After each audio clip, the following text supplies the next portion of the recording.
opportunity to answer any further questions that you might have regarding the various elementary learning models for this upcoming school year. I would just like to let you know who else is in the room with us this afternoon. We have Lori Posch, and I'm just going to have her say hi and let her tell all of you who she is. Good evening, everyone. Lori Posch. I'm the Executive Director of Learning and Teaching. Thanks for joining us. And I also have a couple of building administrators with us this afternoon. We have the principal from Oak Hill with us. Good afternoon, everyone. This is Mike Rivard, the principal at Oak Hill. And we have the assistant principal, Tony Washington, with us, and I'd like you to all have a chance to see him. Hello, everyone. Thanks for coming. My name is Tony Washington. I'm the assistant principal at Lincoln. We also have Tammy DeLand, our Director of Communications. Tammy, would you like to greet everyone? Hello. And Tammy is going to be our moderator this afternoon. And we also have Ryan Cox with us. And Ryan is the Director of Technology, and he is here supporting us with any technical assistance this afternoon. And I also want to let you know that this session is being recorded for other families who may not be able to attend the session this afternoon. All right, we will get started. We have a short presentation to share with you.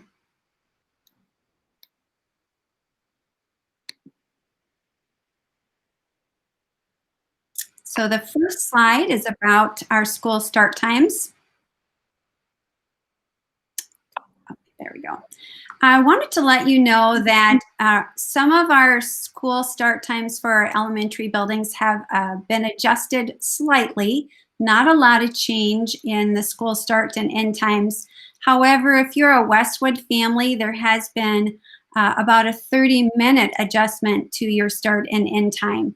And the reason for this is Westwood is in our second tier of busing, and we are doing an extensive cleaning between the first tier and second tier of busing.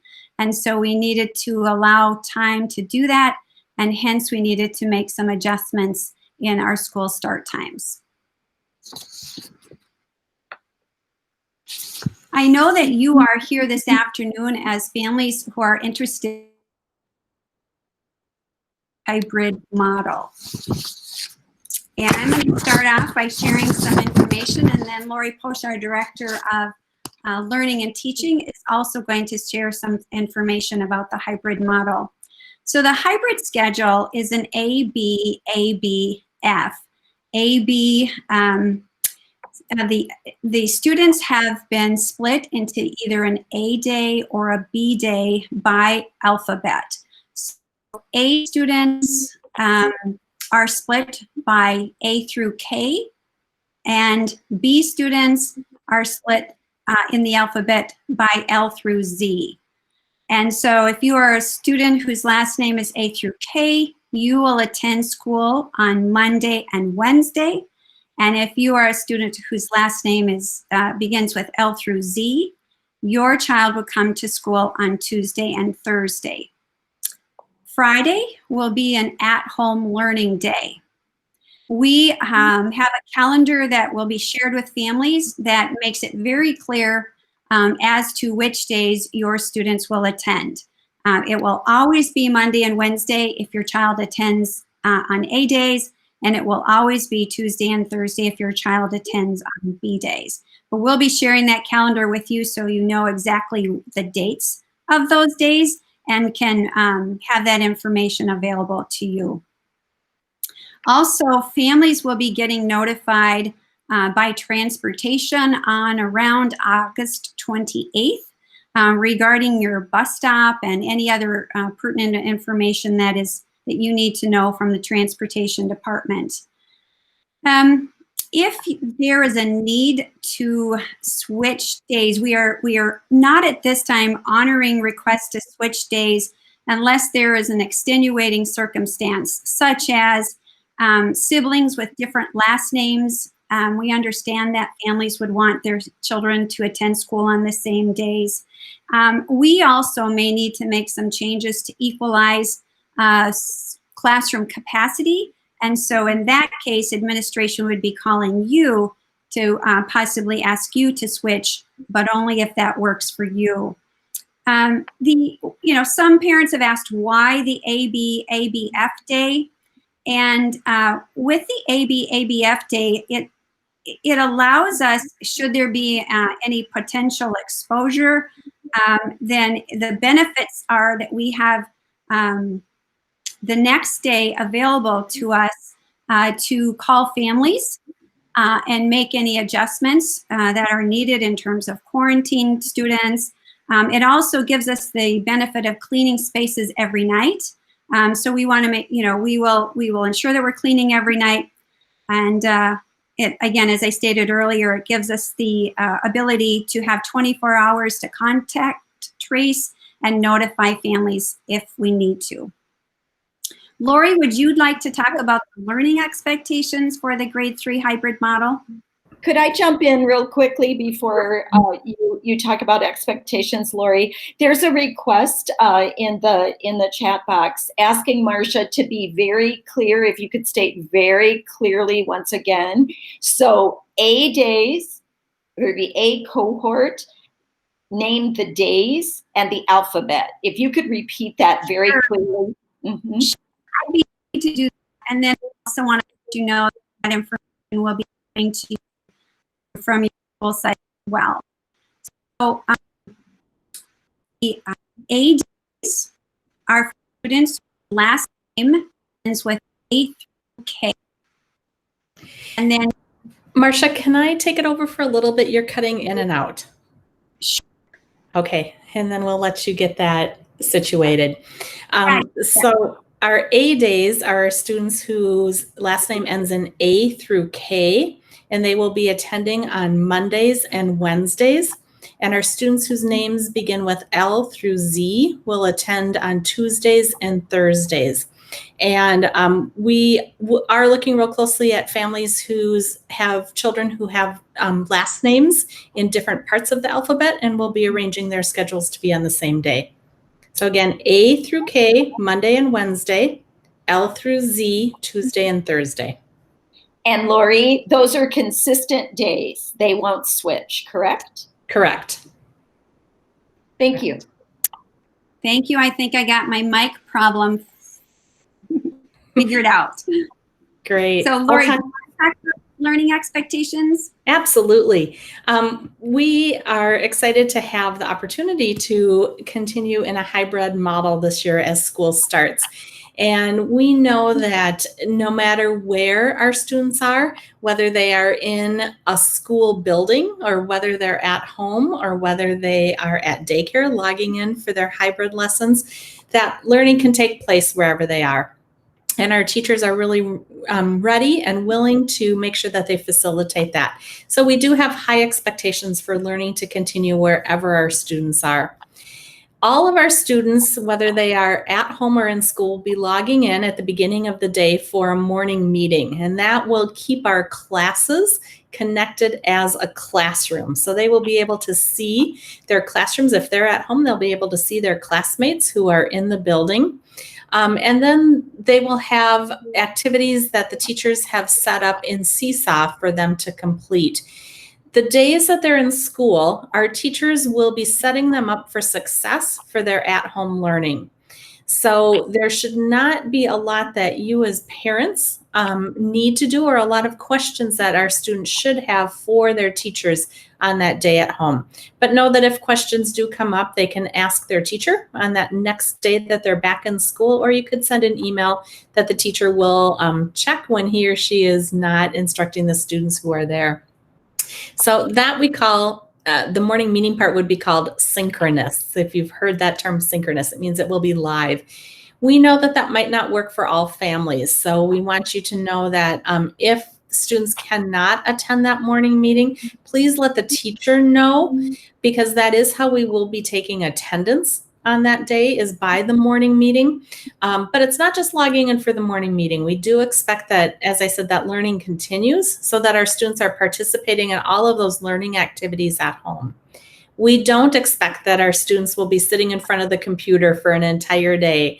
We know that for many of us, as we've been in meetings all day long, that gets to be really hard and long days. So we do plan to have activities that the students will be participating in that are not sitting in front of the computer. They would log into Seesaw, again, go off the directions that the teachers gave. We will be sending home things like their My Math workbook pages for them to practice, so they don't have to do those types of things on the computer.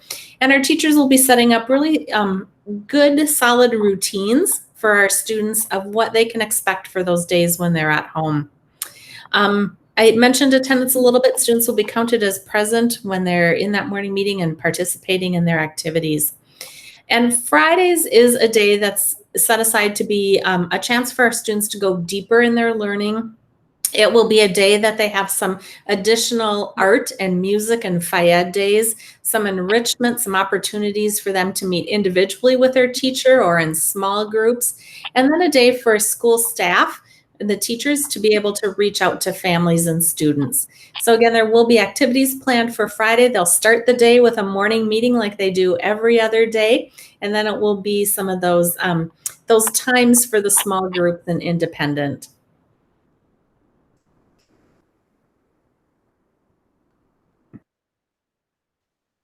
All right. So we will continue to have goal-setting conferences at our school sites, much like we've done in previous years. However, this year we are asking and requiring that everyone who comes to school, parents as well as students, wear a mask, and social distancing will apply during conferences.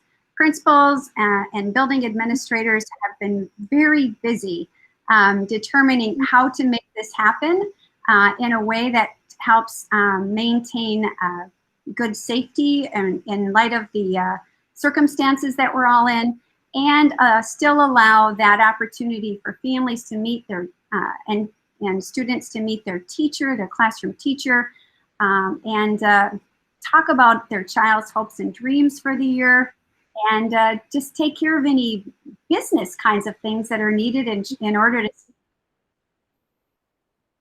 set the child and the family success during the school year.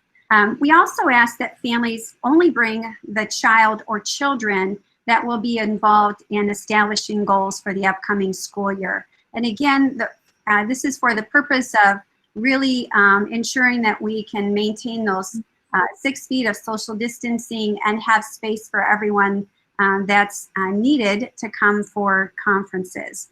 I'm sure that you're all wondering when conferences are going to be, and I can just let you know that principals are working on that schedule, and that information will come from your school site very shortly. And I know that you are looking forward to finding out when that is. At conferences this year, families will also be picking up their child's learning device for the school year.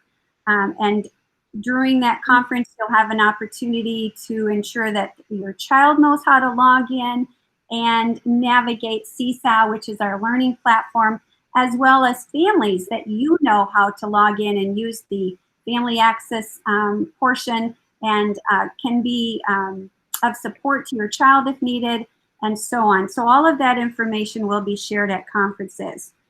In addition, teachers will have the opportunity to set those hopes and dreams for the school year. That's the most important part of the goal-setting conferences. In addition, go ahead, Tammy. A couple of questions about devices. Is that a good time? Sure. Okay, one is, what kind of devices will children get? Good question. So if your child is in kindergarten through 3rd grade, they will have an iPad.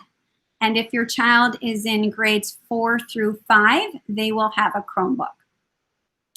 And then a question concerning possible damage And by the way, Ryan's not on the call right now, so you're probably going to want to maybe ask principals or someone else to help if you need to. But there's a question about, well, kids are kids. What happens if my iPad gets damaged? Sure. Parents at goal setting conferences will have an opportunity to, there will be an agreement, and parents will have an opportunity to look through that information and sign the agreement.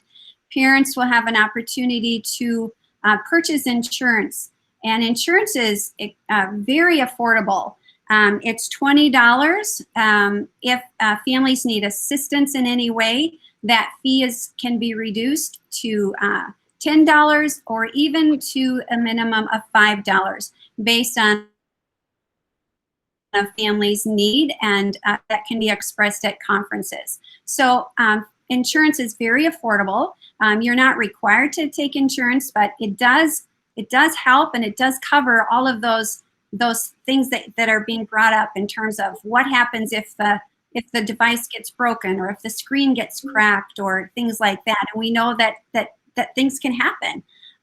What I would say is that good practice or good habits will be shared at the conference time, and teachers will always be teaching, modeling, and practice good habits, because we are now a one-to-one device for our K through 12 students, and our younger learners were sort of thrown into this in the spring with distance learning. But now we have more of an opportunity to teach good habits around having a device and what that means when students are bringing that back and forth to school each day. And so, one of the things that I would advise parents to do is to talk about how to take care of that device. And again, teachers will be doing that as well. Carrying it in your backpack, leaving it in your backpack when you're not at school and when you're at the bus stop and things like that. In terms of also taking care of the device, a suggestion would be that you and your child together remember to charge your device each evening so that it's ready and fully charged for school each day. This is a kind of maybe a minute point, but one suggestion that I would have is not to charge that in your child's bedroom, because I think that there can be some temptation to always be on it, or the light from the computer or from the device might keep your child awake. So that's just a little tip there on where to charge that. And then each morning, helping your child remember to put the device in their backpack. I know teachers will help them remember to bring it home. And I know that we're going to talk about Distance Learning Academy coming up, but there's a questions regarding these goal-setting conferences that are in person. Are Distance Learning Academy students expected to go to those conferences in person? My understanding is that Distance Learning Academy students will be engaging in goal-setting conferences, but that those will be done virtually, and you will soon be receiving information from Heather Ebnett, who is the administrator that has been assigned to lead the Distance Learning Academy. Okay, thank you. All right, so arriving to school. We'll be asking families to do a self-screening check before sending their child to school.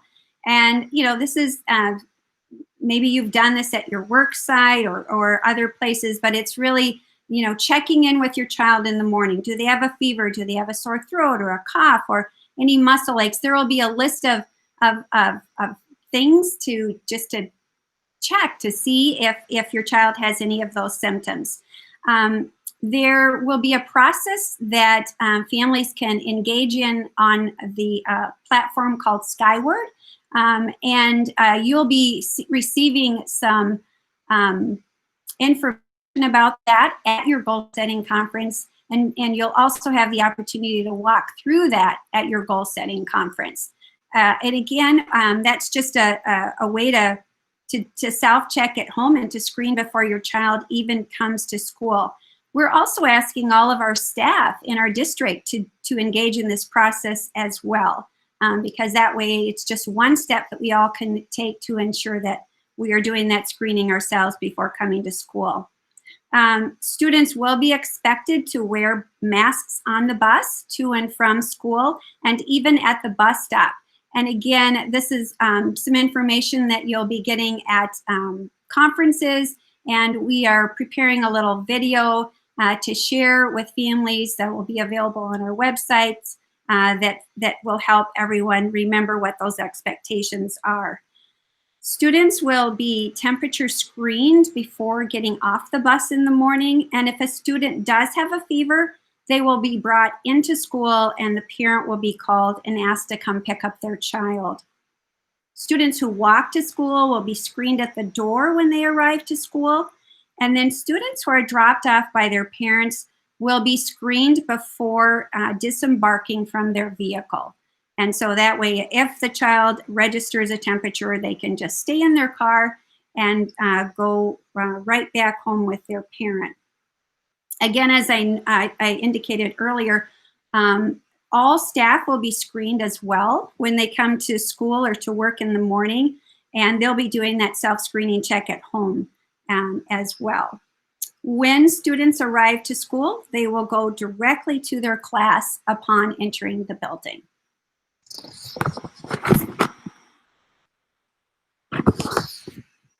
Let me just talk a little bit about some health and safety measures that we are taking. I have already addressed masks at the bus stop, but masks will be required for students and staff to be worn throughout the day.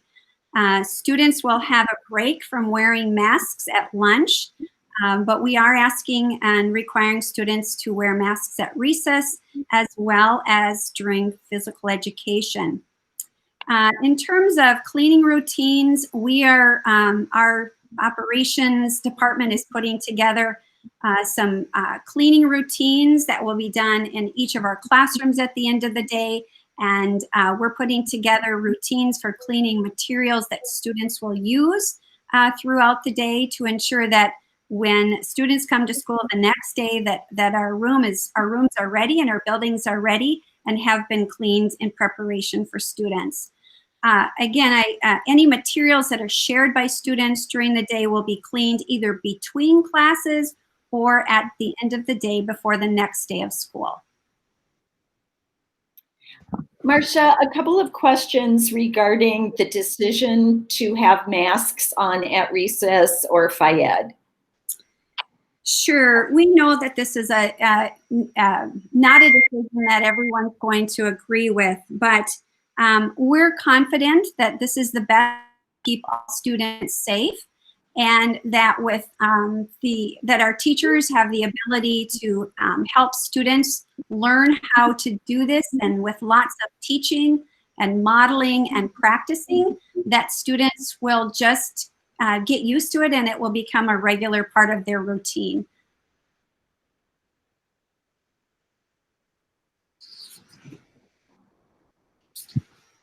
So I know that there were some questions about breakfast and lunch. Meal service will continue regardless of any learning model that we're in. Breakfast and lunch will be served at school within the in-person and the hybrid models. Meals at the elementary level will be served in the classrooms, and the district has purchased special trays for eating in the classroom. These trays will have covers on them, so the tray will come to the student with a lid on it so that it's, there's no contamination. And when students are finished, they'll just leave whatever they don't choose to eat in their tray and put the cover back on, and then that tray will be returned to the cafeteria. At the end of the day, students will receive their meals for their at-home learning days prior to them leaving school. So Mondays and Tuesdays, on Monday and Tuesday, children will receive 1 day of meals, and on Wednesday and Thursday, children will receive 2 days of meals. I also just want to note that nutritional staff will be wearing masks and gloves, and that students will ensure that students wash their hands before and after lunch. Any food allergies, we just ask that you report to your child's teacher or building administrator, and those will be handled on an individual basis because we want to make sure that we are taking care of any of those needs as well. I just do want to let you know that lunch codes will be scanned at the time that students receive their meals.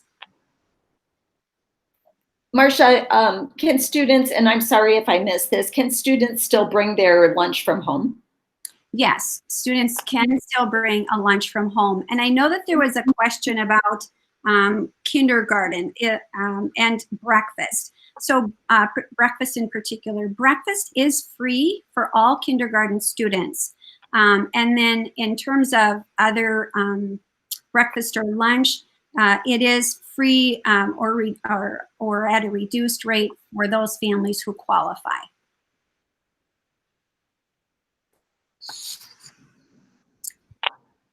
And I know that there are some questions about the Distance Learning Academy, and I'm going to ask Lori Posch, our Executive Director of Learning and Teaching, to talk about the Distance Learning Academy.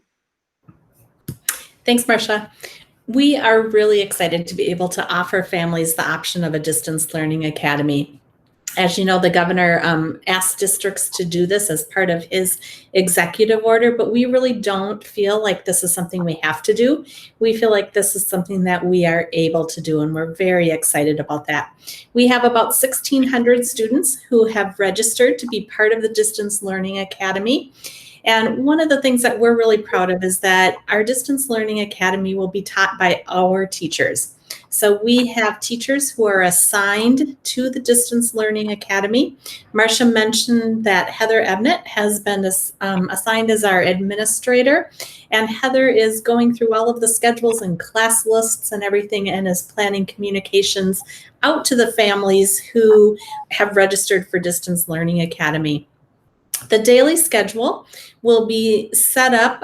Heather will be giving you the times. So all of our grades will start at the same time and end at the same time for Distance Learning Academy.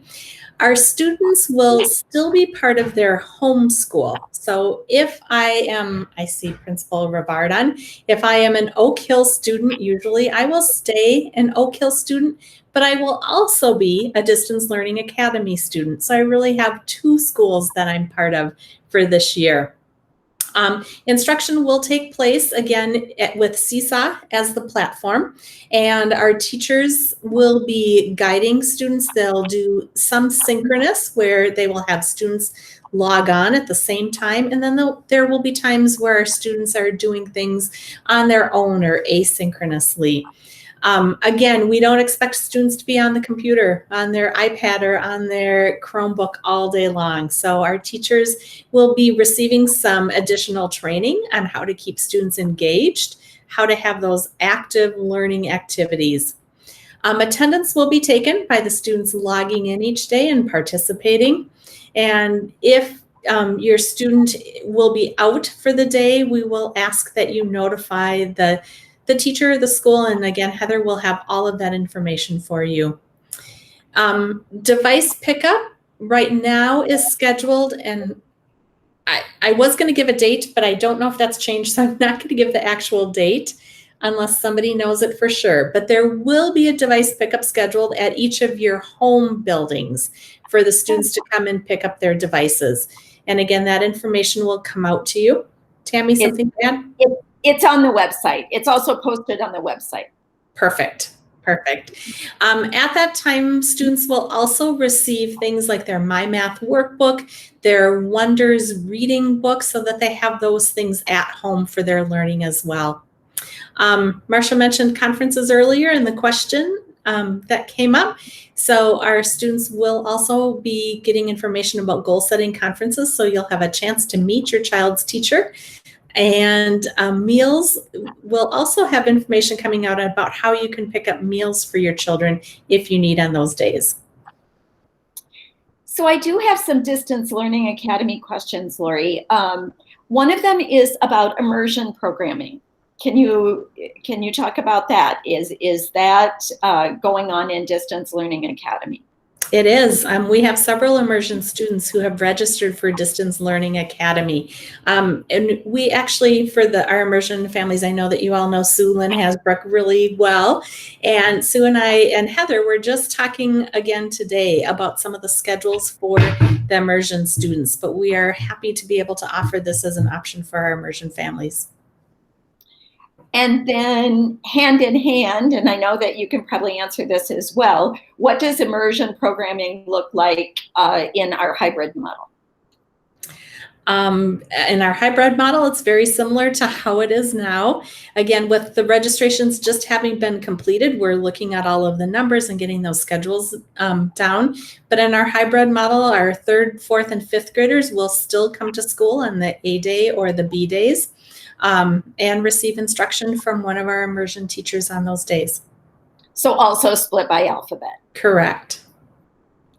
All right. And now I have some broader, more general questions. So Marcia or whoever would like to jump in. This is a question about grading. What does grading look like, and how did you arrive at that decision? I can start that, and then I'll have Lori chime in. So in this year, given the uncertainty of knowing what learning model we're going to be in, so we are starting out in a hybrid model with K through students being in person 4 days a week, and 3 through 5 students being there on an A/B schedule.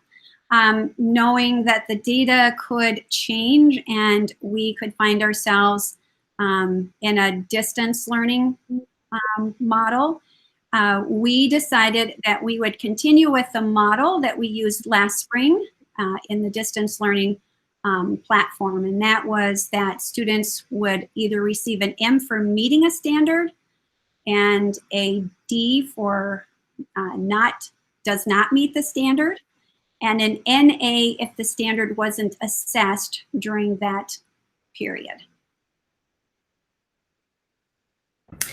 And I don't think I have much more to add to that other than all of our standards will be covered. So our 3rd grade standards will all be covered. Our 4th grade standards will all be covered. So we will just be grading on whether or not the student has met that standard during that trimester. Okay. And Marcia, you kind of have a perfect segue into then what is the transition process?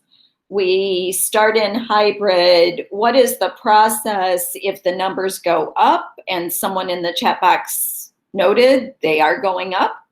Or conversely, what would it take for all K-5 to be in person 4 days a week, for example? Could you address that a little? I certainly will. So the transition plan that was outlined, we will review data weekly as a district. We will review our county numbers on a weekly basis and pay close attention to how they're doing in terms of whether numbers are increasing or decreasing, and looking at the 4 counties in which our school district resides. And so obviously if numbers increase, we would find ourselves in that range as outlined by the governor, we would move very quickly to the model that would dictate an immediate response. However, if the data trends show the numbers decreasing to possibly a less restrictive model, we would want to ensure that we're following that trend over a 3-week period to see if the trend holds. And then if it does, we would want to give ourselves time to prepare to move into a lesser restrictive model, such as an in-person model. So for right now, we are particularly our K-1-2 students, we are at 50% capacity in our classrooms. And if we would, for example, move to all in person, we would need some time to look at our spaces and to get ready to bring students back at full capacity. Thank you. This question is going back to standards, Lori, and the question is, how will all standards be covered if students are receiving less instruction? Can you address that? Are they getting less instruction, less time? That is a common way to look at this. However, they are not receiving less instruction. So as I stated at the beginning, learning really can take place whether they're inside the building or outside of the building. We are modifying it a little bit so that when our 3, 4, and 5 students are in person, they will be receiving additional math and reading, and we'll be incorporating the science and social studies into those lessons as well. But that will also be part of what happens on the day that they're at home. So as I mentioned, the teachers will be setting the students up to continue the learning. They'll be doing more of the practice pieces at home that they maybe would be doing in person. I am really convinced, and as we've looked at all of the standards and mapped them out for the year, I am convinced that our students will continue learning and will not miss out on any of the standards. Okay, thank you. Back to Distance Learning Academy a little bit here. Will there be advanced classes that are possible? I wouldn't say that we have advanced classes in our elementary schools. We do have our talent development program and our school-wide enrichment, our young scholar programs, and all of those will continue. So we have our talent development and accelerated services staff who will be providing services to our students in all buildings. It may look a little bit different than how it has in the past, but they too are working on how to make sure that they're providing all of those services. So yes, we will still be offering our talent development programming. And then this one's, I think, quick. Can a Distance Learning Academy student check out a library book? We are right now going through all of our protocols for how to maintain safety and our shared materials, and our media specialists and Ryan Cox, who is in the background, who oversees our media specialists, are working on all of those protocols right now. So that hasn't been determined yet. We know that we want to make sure that we get books in our kids' hands, but we also want to make sure that they're safe. And we know that our students are in Distance Learning Academy for a reason. So that's one of those details that we're still working on. Thank you. Marcia, we have a couple of questions surrounding childcare. Could you address that? Sure, I'll do my best. I'm trying to remember what some of the specific questions were as I read the questions that were entered before the meeting. I think some of them are in regard to Flex Fridays, for example. Well, so childcare, and I can just speak generally, and then so childcare is operated through Boys and Girls Club in our district. And so if a family is in need of childcare, they can contact the Boys and Girls Club. We can pop the number in, or Tammy can share that with us at the end of the meeting. But that's who does our childcare for us, and that's who you can contact if you have a need for childcare. And what if we have a parent who's considered an essential worker or a tier 1 worker? Yes, yeah. Free childcare is available for extreme circumstances such as our tier 1 workers. And our website does have information that defines who a tier 1 worker is. Again, if you don't fall within that category and childcare is a challenge, again, Boys and Girls Club has scholarships available and could work with you regarding that need as well. And then this is a big question. What happens, we talked about transitioning as a district. What happens if there are COVID positive cases in your school? Good question, and I will do my best to answer that. We have developed a school closure, or well, it's a decision-making matrix, and it wouldn't necessarily mean we close a school. It might mean, first of all, we want the family to inform us with the information about the exposure. We would look at, try to determine what exactly the extent of that exposure was, and from there, using our matrix, determine whether or not we need to possibly, just contact a few students or a number of students, and those students need to quarantine, or whether it's an entire classroom that would need to be quarantined, or classrooms, or possibly a site. And again, all of that is really determined on the individual situation and the extent of the exposure. But we have like I said, a decision-making matrix that helps us. We also have a COVID response team that we have put together in our district. So it would be that team that would be working in consultation with the resource that has been provided by the state to help us as we work through making these decisions. And I think you covered this, but maybe if you could restate, the time for a break from masks is when? The time for a break from masks is at lunch, when students are eating their lunch. I know there was a question about Distance Learning Academy conferences, not conferences, device deployment or pickup, and that will be on September 3rd during the hours of 11 a.m. to 6 p.m. At your child's home school. So it's a drop-off situation, or a drive-by situation. You just drive by and you hold up the name of your child and put it in the car window, and they will come out to you with the device. And Lori, this is another DLA question. It's a good one. How do we know who our Distance Learning Academy teachers are? Are they from our home school? They are not necessarily from your home school. We don't have enough students who registered to be able to provide every grade level for every school building. So your child will be in a classroom, a distance learning classroom, with students from other schools. But they are all teachers from our district. And information about who your child's teacher is will be coming out in the communications from Heather.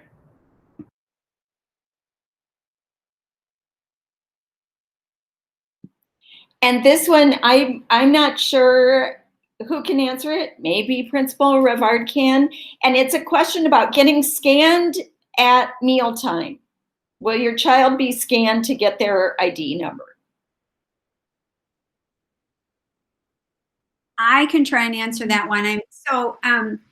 So the lunch codes, first of all, let me say this, that at conferences, you will be asked to fill out a form indicating whether or not your child will be, I believe, bringing their lunch or eating lunch, and also whether or not your child will need lunch, be receiving a lunch on their at-home learning days, needing a lunch for their at-home learning days. Also then, so when a child for lunch gets their meal, the teacher will track who has received their meal, and then later the child's code is scanned so that we can ensure that we're tracking who's receiving meals and who's not.